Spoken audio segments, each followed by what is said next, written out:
Hey guys, hope everyone is doing well out there today. So for this video, I wanted to talk about and give you guys my impression and my thoughts on where the Pokemon market is at this time and where it's likely going to be in the future.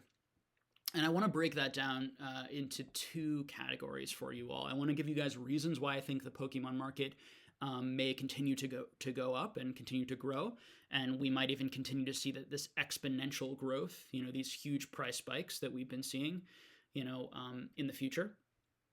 And then I want to talk about reasons why we may not see those price spikes again. And where why we might actually see some retraces in prices, at least in the short term. All right. So before we jump into that, I do want to, talk about or explain that, everything we're talking about in this video boils down to supply and demand. And so when you're thinking about these topics for yourself, you should be always thinking about things in terms of supply and demand. All right. So, if supply goes up, that means that prices go down. If demand goes up, it means that prices go up. All right. And so when I'm going to talk about, all these different, possibilities for the future of Pokemon, we're trying to think about them, within that framework to help us predict, movement in prices over time. All right. So the first one I want to talk about in the sort of grow category, or reasons why Pokemon will continue to grow and we'll continue to see this growth, is increased popularity. We certainly have seen that now, and it's a big reason why I think we've seen the current growth that we've seen right now. And I'm on lots of these different forums online, and there's just been a huge, really exponential, really explosive growth in new people coming onto these forums, talking in the chats, sharing their enjoyment, saying that they just started, they just got back into it, they just found their cards. So lots and lots of people are experiencing that right now and having that story. And I think we'll likely continue to see that right now, into the future. I think that people in their mid 30s and in their mid 20s are often finding their cards, at home, and that's rekindling their feelings of nostalgia, and they're getting back into the hobby now. I think we'll continue to see that. I also think that, in 30 years from now, we might have 3 generations of Pokemon collectors. Right now we have 1 generation or 1.5 generations who might be collecting Pokemon, or the primary collectors of Pokemon. There are going to be people outside of that, and the primary collectors, let me say, of the vintage Pokemon stuff, not necessarily the modern. Definitely not the modern. But in 20 to 30 years, we might have 3 different generations collecting all of these cards and connected to these vintage, Wizards of the Coast, original Nintendo EX series, or even up to the cards that are being released now, in modern. The kids today might have that nostalgic connection to those. So all of those things will increase the demand for these cards in the future. The last thing to talk about there too is that the consumer spending power generally goes up, as you get older.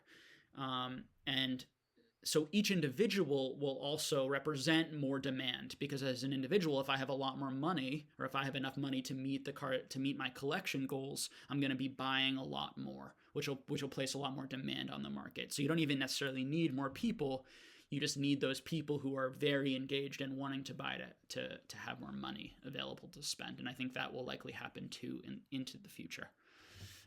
Second thing I want to talk about is price memory and consumer inertia. 2 ideas I want to talk about. So, price memory, starting with price memory is the idea that when anyone sees a new record price, like we're all seeing these new record prices, on eBay all the time right now, people who are paying close attention to the market. And when people see those new high record prices, people have a memory of those prices. And over time, people then associate a value, to those prices. So, I talked about in my videos cards that I think are overvalued and overpriced, but it's hard for those cards, even those cards, to come down when the numbers don't make sense, because people have seen those cards selling for those values. And so they price in their head, they have that psychological relationship like, oh, that card is more valuable than this other card because it's always sold for higher than that. Even if the objective numbers behind that card isn't rarer and scarcer, or a cooler Pokemon or a cooler art, but it's still selling for more, for example, because of this price memory. And price memory doesn't have to necessarily work, pit one card against another. It can work for everything. Everything right now is pretty much is going up in price. And so new price memories are being created for everything in Pokemon. Pokemon now, people have a feeling, right, that it's more valuable, or experiencing it as more valuable, even though it's the same objects as it was 6 months ago. And so that makes it difficult, makes it more difficult for the prices to come down. The second thing I'll say is that people who are buying those cards at those new high prices, they have the memory of what they bought the card for, and they're not going to want to sell that card, certainly not for less than what they paid for it. So every time you have one of these sales, it makes it more difficult for the card to then be sold at a lower price, because the sellers want to get that price that the other seller got, right? There's competition there. Everyone wants to sell at the new high price, and all of the buyers want to buy, they want to buy it, as low as they can. But now that they've seen that buying price, they're like, okay, that is fair market value, right? But the sellers who are controlling the supply, fundamentally they don't want to sell lower than it sold before. And particularly if it's their own card, right? Because if I bought this card, at this new high price, I don't want to sell it for less than that. Now, people who bought it many years ago for a much lower price psychologically might be more able to part with it for a slightly lower price than the high, because they're still making a great return on that card. But I think you've seen a lot of the people who were willing to sell, I think, have been selling into this price spike. And I think that we are going to see that slow down to some extent. And with that slowing down, there'll be this new price memory where all the new people coming into the hobby will now be like, okay, this is what these cards are worth. And that sort of overall memory will start to replace the older memories that the older people have in the hobby that say like, okay, this card is only worth, $50, not $1,000, not $500. It'll replace that over time and make it more difficult for the prices to retrace and come down, but not impossible.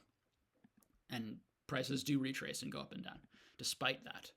The next thing that I want to talk about, and I think another reason why more supply doesn't hit the market, particularly from collectors, is that these are not liquid items. Like a stock is liquid. A stock, you can press a button and it automatically sells your stock for you, on an app on your phone, for example, if you have that.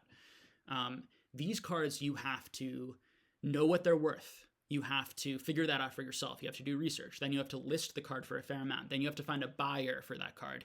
Then you have to hope that the card gets there and ships safely, and that you don't get scammed, and that you actually get your money, and that everything goes smoothly. And listen, as someone who sold cards, like, very, very likely everything will go smoothly and it's worth the work. But the reality is all of those are psychological barriers to people wanting to sell their cards. Not to mention that people are connected and have emotional connections to these cards and don't want to let them go, which is a separate thing. But on top of that, there's the difficulty of selling and piecing apart a huge collection is a tremendous amount of effort and a tremendous amount of work, particularly for those who haven't done it before and don't really know where to start.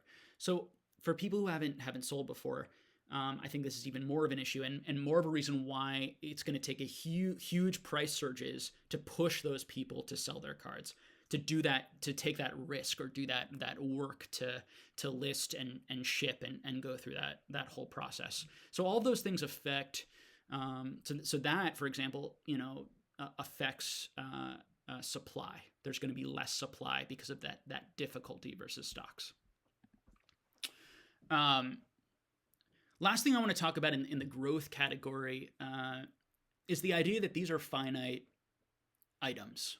We don't know how many booster boxes there are. We don't know how many, we know how many PSA cards are. We don't know exactly how many because cases do get cracked and there are discrepancies and issues in the numbers sometimes, but we have a pretty good idea of how many PSA cards there are by looking at the population reports. But we don't know how many more are out there and how many more are going to come onto the market, how many more are going to get graded and then come onto the market. But we do know that these are finite items. We know that Nintendo, we know Pokemon is not printing, more of these items, and nothing would suggest that they are going to get back with Wizards of the Coast and start printing these old items and reprinting these old items. And if they ever did reprint items, they would have new dates on them, and that might affect the price. And we could talk about those sort of doomsday scenarios in other videos, but it's very unlikely for that to happen because they really aren't that focused generally on collectors. They're more focused on the player's experience and not making money off of collectors by reprinting gold stars, for example, as a scary, thing. Now it would have a different date on it, right? It would have the modern date, but how would that affect, the price? Would people, because they can now get that art on those newer, cheaper cards, would that affect it? And it could. But very, very unlikely to happen. So I think it's pretty safe to assume that these are going to be finite things and more are never going to be reprinted. And that is going to keep, supply down, right? Supply isn't going to keep going forever. It's not going to keep going up forever. Eventually it's going to reach, a stable plateau. We are not there yet. And that leads me into, the next point that I wanted to talk about, and the first point in why we might see retraces in these prices and why the market actually might go down, at least in the short term. And that is that we are, almost certainly going to see huge increases in the PSA population reports over the next few months, over the next 6 months to a year even. And that is for a few reasons. One, PSA was closed. And due to COVID, due to the coronavirus situation, and because they were closed, there was a backlog that built up in demand, right? And that's part of why why prices have really skyrocketed recently is that combination, primarily that combination of increased interest and no supply hitting the market from PSA. People who constantly sell, constantly grade and sell and grade and sell and supply the collectors with cards weren't able to get their cards back from PSA. So there was that temporary shortage with an all of a sudden huge increase in what seems to be organic demand that just happened to coincide with that. So that first part, so PSA was closed. Second thing is that there's this sort of inexplicably PSA decided to do a grading special for members where for $7.50 they can get their cards graded now. So each card is only $7.50 as long as you send, I think it's 25 or something in the submission. So not even that many do you need in a single submission. Usually bulk is, you need to send in 100 or at least 50 for a lot of the greater, for a lot of the quarterly specials. So that is going to also increase people wanting to send their cards in, and then the third, and maybe even the most important, all three of these things are huge, is that now that all the prices have gone up so much, there's a lot more incentive for people to grade their cards. Because now, it's only going to cost them $7.50 to grade this card.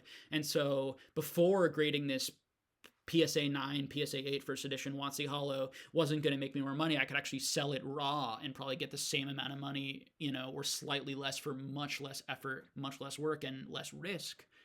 Now I'm getting a lot more money for that because the prices have all gone up so much for that graded Wizards of the Coast first edition holos. So lots of people who have huge binder collections of these cards or just these cards in beautiful pristine condition sitting in card holders waiting for this moment really are now going to start sending those cards out, and a lot of those cards are going to get some will get 10, a lot more will get 9s, 8s, 7s, and you're also going to see a lot of unlimited holos. I think a lot of unlimited WotC holos coming out because people have a lot of those gem mint type candidates that there just wasn't the incentive to send out, and now there is. So all of those factors we're gonna see a big increase in the supply. The question will be how much of that supply is going to hit the market, and how much demand is there out there that can absorb that increased supply. And those are questions we don't know the answer to, but this will definitely increase supply. When supply increases, there's a chance of price retracing, or at least a slowdown in the exponential growth. Okay. Second thing I want to talk about is the concept of price ceilings in Pokemon and in other hobbies. And price ceiling is really important when you're thinking about investing for the long term in Pokemon, and if you're starting right now. So if you are starting right now and you are expecting to see the same sort of exponential growth that we've experienced over the past 6 months happen again, or, the people who got into the hobby 6-7 years ago and were buying these booster boxes for like $200, $300, these first edition WotC booster boxes are even less than that.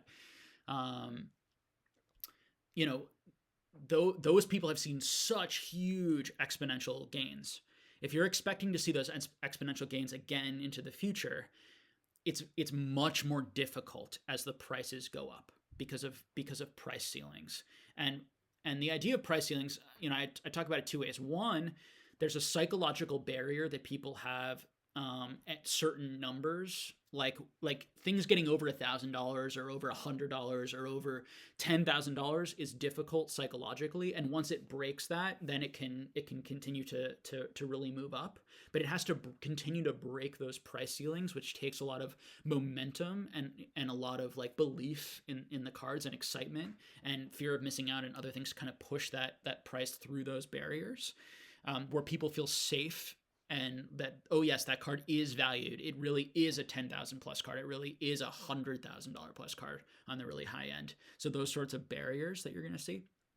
The second thing to talk about there, with this price ceiling idea, is that as the prices get higher, it becomes more and more difficult for it to continue that exponential growth because you have less and less buyers who can afford those prices to continue to push it up. So for example, it's much easier for something to go from $100 to $1,000 than $1,000 to $10,000, even though it's the same growth rate, because there are many less, theoretically, there are going to be many less people who can afford that $10,000 card, or afford pushing it from $1,000 to $10,000 than there would be to push it from $100 to $1,000. And you need that type of demand, that intense demand and huge demand, all outbidding each other, all pushing each other up, for prices to move really quickly and see that exponential growth.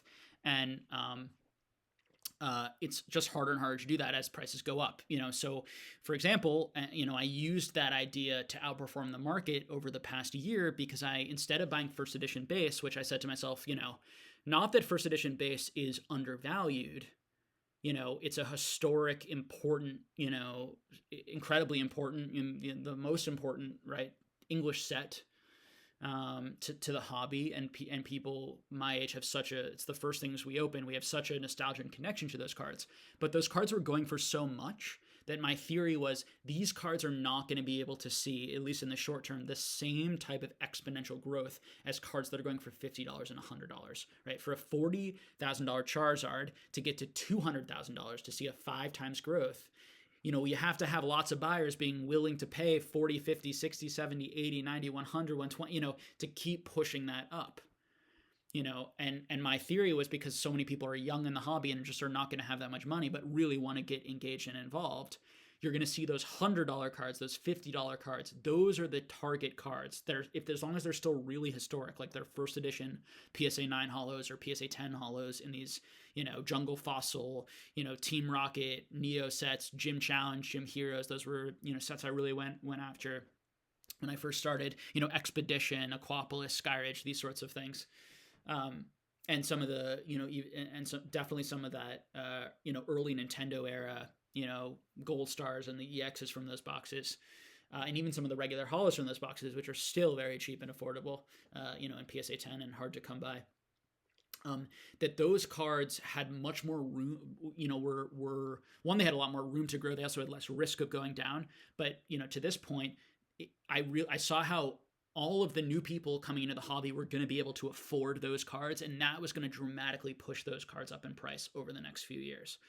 Now that all those cards have already been pushed up in price, now they don't have that same difference, that same extreme difference from the first edition cards. Now they still do. They still have some difference, and they still have, those first edition base cards, particularly because now they have a lot of them have doubled in price, or not quite doubled, but almost doubled in price. We haven't seen the Charizard double yet, but we've seen cards like the Blastoise basically double or almost double, not quite, but almost double. And a lot of these cards starting to move like that, but that's still much less than, right, that T17, card that went up 10 times. And that isn't because more people want the T17 than the Blastoise, or that there's more, or a supply issue, because there are, I don't know off the top of my head, but I imagine there are a similar amount of PSA 10 first edition Blastoises, base Blastoises, to PSA 9 first edition Typhlosions. I believe the number, 120, let's say, of each, roughly 140 of each, somewhere in there, without looking. You guys can check me on that. But I know that they're within that range, The point being that there's a similar amount, but one moved a lot more just because it could, because that price was lower. Okay. And more, and so there was more demand for it. More people could actually pay for it. Not more people wanted it, but more people wanted it for the price that it was actually going for, which pushed it up. Okay. Next thing I want to talk about are some macro level factors that I think might affect the market negatively. So I think that what affected the market actually positively, I think, if you go back before, as COVID and coronavirus was starting, people were saying on forums, people were saying on their YouTube channels that they think that they aren't buying right now, and they think Pokemon is going to go down. And, quite the opposite has happened. Not only has it not gone down, but it's exploded exponentially, crazy growth. And I think that that's because of a few reasons. And I've talked about those reasons in other videos, and I won't go too into detail about it right here. But a couple to mention just for the sake of what I'm about to talk about. Unemployment. People were actually making more money. There was this, with these huge unemployment numbers, people were fearing that, people weren't going to have money to spend on cardboard, which makes perfect sense. What they didn't know was that the government was going to actually, extend unemployment benefits to the point where people are now making actually more money. Many people are making more money from unemployment than they'd be making at their current jobs. So these types of things. You're seeing that. You're seeing, the stimulus check, which is now pretty old at this point, but that I think helped fuel at least the initial, fear of missing out spike, right? Which then, when those cards were gone, people had even more fear of missing out. And you combine that with the fact that no new cards were coming onto the market, it created this, intense thing. Plus the stock market, people taking their money out of the stock market, taking their money out of other things that maybe were going down, or they had fear were going to go down, and put it into things like Pokemon, which seemed to have a good track record, or be going up, or be an emerging market. Plus it's more fun and nostalgia, and people wanted to have a good time, and during a difficult time. Plus people moving home, all of those reasons. But some of those things aren't going to continue on into the future. The unemployment benefits aren't going to continue on indefinitely into the future. The stimulus check is now passed, and there might be another one, and we might see a little spike, around that. But these are not sustainable things that are gonna go into the future. And so if the macroeconomy does not, the stock market is booming now, right? It's made up a ton of it, and so people might take their money that they put into this and now put it back into the stock market if they think it's going to keep going up. We don't know how COVID is going to affect the United States. No one knows right now. Things are starting to open up. We're not sure if it's going to come back in the fall. We don't know, what macro effects it's going to have on the economy in the long run, but there's a chance that it might have some pretty bad ones, and that those might be felt eventually in the Pokemon card community. So those are going to be things that are important to be aware of more broadly, those forces, and reasons why we may not see that continued, at least exponential growth, in the short to medium term. And why we saw such exponential growth during this period in particular. Last thing I want to talk about in this video is the idea of market manipulation, and and is that going on, and is that giving people a false hope for the Pokemon market and a false understanding of the value of these cards, or a way to put it is an unsustainable understanding. So market manipulation right now, the way to think about it would be that there are people who are coming into the hobby right now who don't have a long-term plan of staying in the hobby, and don't have a long-term plan, of collecting and putting and keeping their money in the hobby for many years. And so that money might be coming into the hobby right now for looking for short-term gains. And when you have a lot of flippers, when you have people buying and then only holding for a few months and then selling and liquidating their positions, a lot of money right now could be being shoved into this market because it's exciting and people think they can make money. And then a lot of that money could be pulled out all of a sudden of the market. And if all that money is pulled out because people are looking to sort of manipulate the market, by doing buyouts on certain things, and then selling it all or selling it slowly and pulling that money out, over the long term, these things aren't going to positively impact the prices because the money's going to disappear. Right? More money into our hobby, more people wanting to spend, wanting to collect, is going to raise the prices. If it's only short-term increased interest that we're having right now, but long-term long-term interest, extended interest, these prices will not hold in the long run. Okay. So one thing I want to conclude with is, when you're thinking about all this information,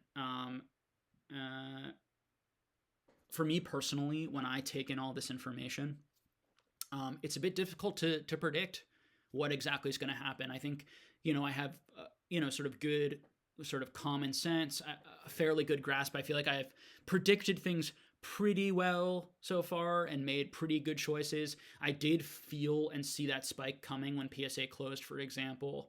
And I actually bought out a lot of things really, really early on because I felt that coming, and bought things sort of all at those initial original prices. And I say that not to brag, but to show you that when you're very engaged and you look at these things, you can get a vibe or a feeling of the market, and you can combine your vibe and feeling of the market and understanding of sort of psychology with these broader sort of market principles to predict things. With that being said, right now, what I am doing is I am buying trophy cards. And trophy cards to me are cards that are either, the definition of trophy would probably be, one, right? A card that's one that's given as a trophy for competing in a tournament. So I'm definitely trying to buy those and collect those.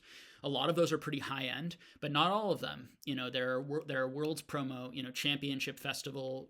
There are these World Promo cards that are much, that have much less. They're much more exclusive than than any set card. And you can get those cards for less than a lot of PSA 10 first edition WotC Hollows and these sorts of things. You can get those cards, particularly the staff ones, you can get for $100, $80. In perfect condition, you can get it for $200, $300, $400, $500. These types of prices. And then as you move up, they can go up to $10,000. These World's Promos cards are, the trophy cards, the cards that are given out to the winners of tournaments can go up to huge amounts depending on the years. But these cards I am buying those cards because those cards, when we look at the reasons that things are going to fall, huge increased supply from PSA. Trophy cards are not going to have a huge increased supply from PSA. There just aren't any out there. You're not going to find them in people's collections. And they already had so much value that there was no added incentive to grade those cards now. They always had the incentive. So the higher prices don't add incentive to grade more of those cards, really. Except for the lower end trophies, maybe a little, but not that much. And there just aren't enough of them that you're going to see, a huge increase of them. Price ceilings. So price ceilings are definitely affect these cards, but less than a lot of the set cards because you don't need as much. There are so much fewer of these cards that you don't need as many people to push the cards up. You just need a couple people who have a ton of money and desperately want that, Pikachu Illustrator, that top of the mountain item, that are only 26, 27 in the world, or items that are only 3 known copies in the world, 2 known copies of some of the original Pikachu trophies, or the 2002 Tropical Wind card. These cards, there are only a few known copies in the world. You don't need a lot of people to push those up. So the other ones, it's not going to be affected by unemployment stimulus checks, because people who the only people buying those cards hopefully are very wealthy, rich people who can afford them, and you don't need a lot of them to compete and push them up. And market manipulation, I think those cards are owned and held by some of the smartest, most experienced people in the hobby, who really know what they're doing, who also are generally pretty good people from my experience. And I think they're not trying to scam people as much as some of the stuff I'm seeing with like set cards and they're just, you can't manipulate those cards because you can't do a buyout. You can't do a kind of sleazy buyout, dump of those cards. And so it's really, those cards are really protected against all these things, where set cards are a great, WotC First Edition Hollows and the early Nintendo EX cards, for example, are a great risk for retraces right now. I have tons of those cards. I love those cards. They make up, a third of my, value of my collection, probably. But just based on this, they're at greater risk of going down because of these sorts of things than some of those more kind of niche specialized items. So in times like this, when you don't know what type of increase in PSA there's going to be, and you don't know how that's going to affect the market, I would lean towards putting my money in those types of cards, as long as those types of cards don't also spike to incredible amounts. And we'll have to see. some have spiked quite a bit, but others have not spiked that much. Or spiked less, than some of the set cards. And I think those are good places if you're wanting to buy. Those are better places to put your money. I think another really good option right now is to sit and wait and see how this plays out. Particularly, if you are comfortable,